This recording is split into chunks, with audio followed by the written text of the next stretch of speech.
chocolate stout cake. This is personally one of my absolute favorite cakes. So that's what we're doing today.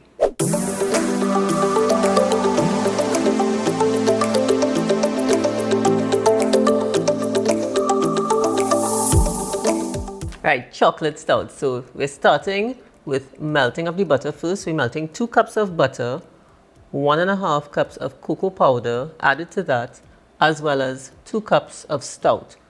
Use your favorite stout. Use what you like drinking. You can also use an oatmeal porter for it if you get one, or a very, very dark, rich ale. But today we're using good old-fashioned stout. So we already have the butter part melted here. Gonna add the stout to it. What we're also adding is 4 teaspoons of coffee. Coffee complements chocolate amazingly, and you want to bring out that nice rich chocolate flavor, and coffee does just that for you. Just give it a little whisk. And then you add your 1.5 cups of cocoa powder.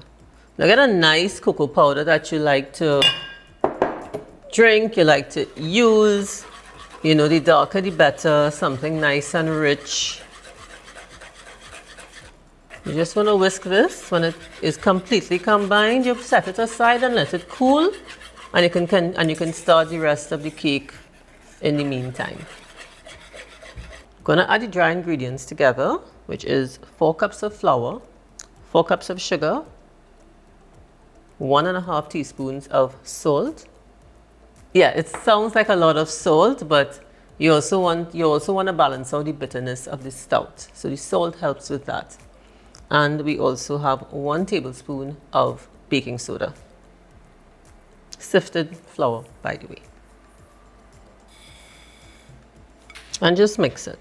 Now, when it comes to cake, sometimes I mix the flour with a spoon, sometimes I whisk the flour. For heavier cakes and richer cakes like chocolate cakes, I tend to mix the flour with a spoon because I'm looking for that nice dense consistency. Not too dense that it's like a pudding sort of dense, but a nice dense enough consistency. But if I'm doing like a sponge cake, I will take a big whisk and actually whisk the flour to get more air incorporated into it so that you get that nice fluffy finish. Okay, so let's assemble the dry and wet ingredients together. This is a recipe that you also do not need a mixer to do. Just some good old elbow grease, and it does not take long to come together. So let's begin. And here you have the butter, the stout, the cocoa, and the coffee that we added.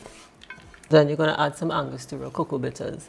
Now, I started using this during the pandemic because I wasn't able to get vanilla extract like I normally would do. So I said, you know what? This came on the market, and I said, let me give it a go and see. And it's my favorite thing to put in chocolate. Like all of my chocolate desserts, I use cocoa bitters instead of vanilla now as my substitute. I'm just putting generously because it's a lot of cake and you're going to need a lot of bitters. So I just have to smell it. It's my favorite part. It's like, you smell that Trinitario bean coming through? Yeah. So if you're in a bind and you really can't get the fresh sour cream or the sour cream in the grocery, just whip up this and add.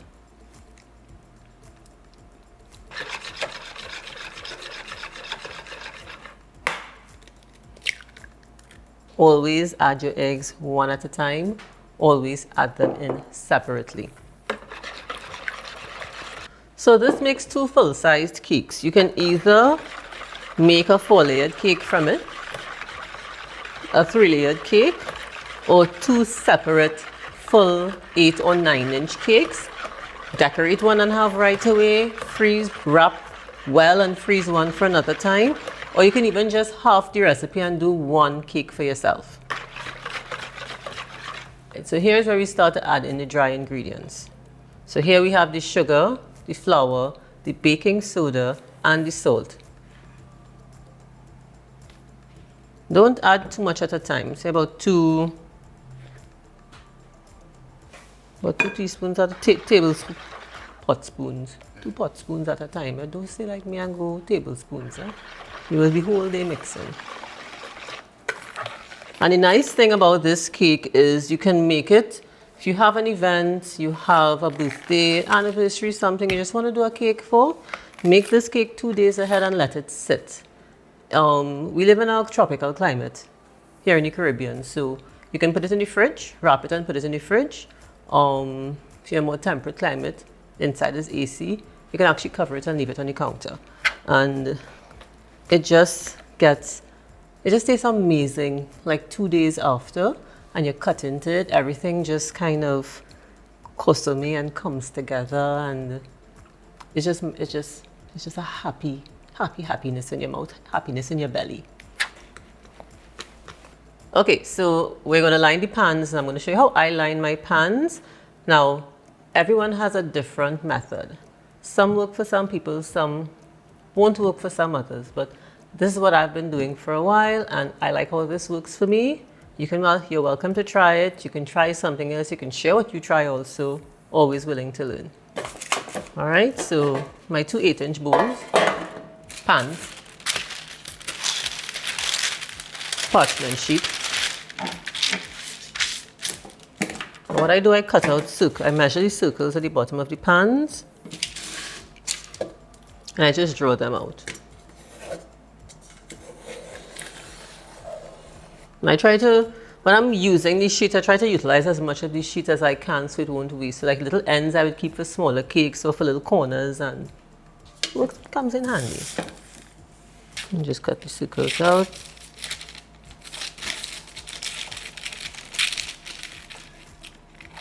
So I just spray the sides of my pan generously. And you try to spray it to come as much to the top as possible, because the cake needs something to climb for her to help it rise. If you don't grease and flour the sides of your pan, the cake would stick, it'll bake all kind of wonky, but the grease allows it to make like an even rise. The flour also helps too, but I've just been greasing my pans alone on the sides for a couple years now, and I found that it works for me. All right, so I just I don't usually grease the bottom of the pan itself. I just do the sides, and I just need enough, and enough will get to the bottom of the pan for the parchment paper to stick to it. So.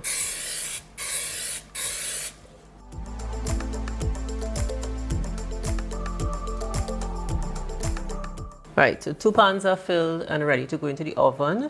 We are going to bake them for an hour at 350 degrees. If by the time an hour is up, they're not finished as yet because it's 2 cakes you're putting in. It may take a little longer. You can add another 10 minutes to it, maybe a 15 minutes if it's still too wobbly in the middle, but just keep adding a little time, and as you get accustomed to making the cake, you'll be able to gauge how long each will take overall. Maybe an hour and 15 minutes, maybe an exact hour, but we'll see how it goes. All right, so now we're going to frost the cake with some ganache. Now, frost does not always necessarily just mean frosting as buttercream frosting or such. Frost is the process of decorating the cake. So what we're going to do is add 1 cup of either heavy cream or whipping cream, which is what I have here. And just put it on the stove. Now you can bring it to a boil and just let it heat up a bit, and then add the chocolate chips to melt. Just going to heat it up enough to see little bubbles appear around the edge.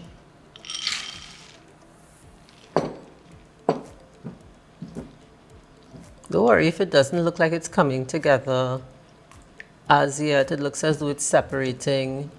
Just keep mixing it. Now after 2 or 3 minutes, the cream is hot enough to melt the chocolate chips and for me to take it off of the heat.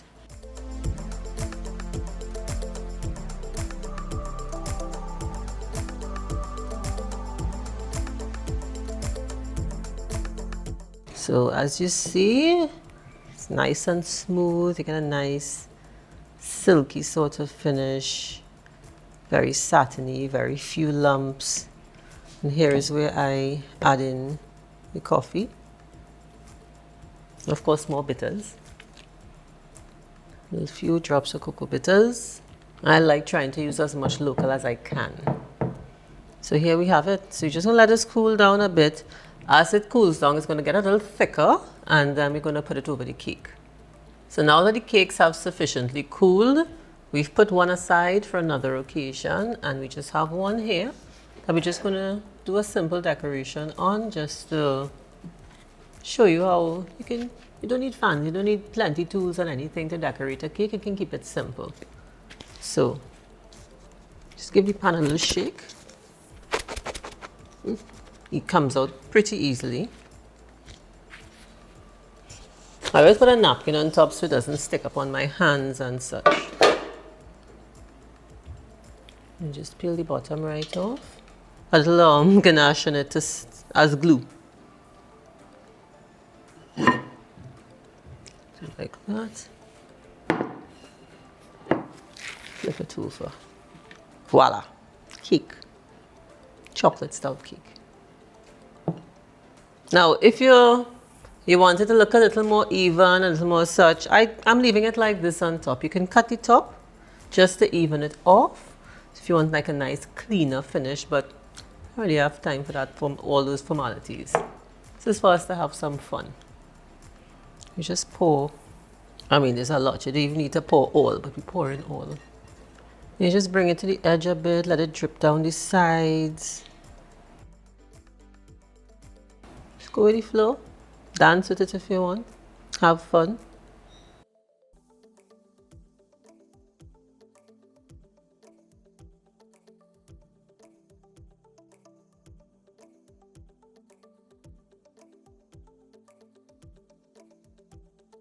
Fork in hand and I'm ready. So here's the final product. Chocolate stout cake with a nice dark chocolate ganache. Gonna taste it, and we'd love to thank Angostura for providing us with cocoa bitters for this recipe. Hope you try this one also and enjoy.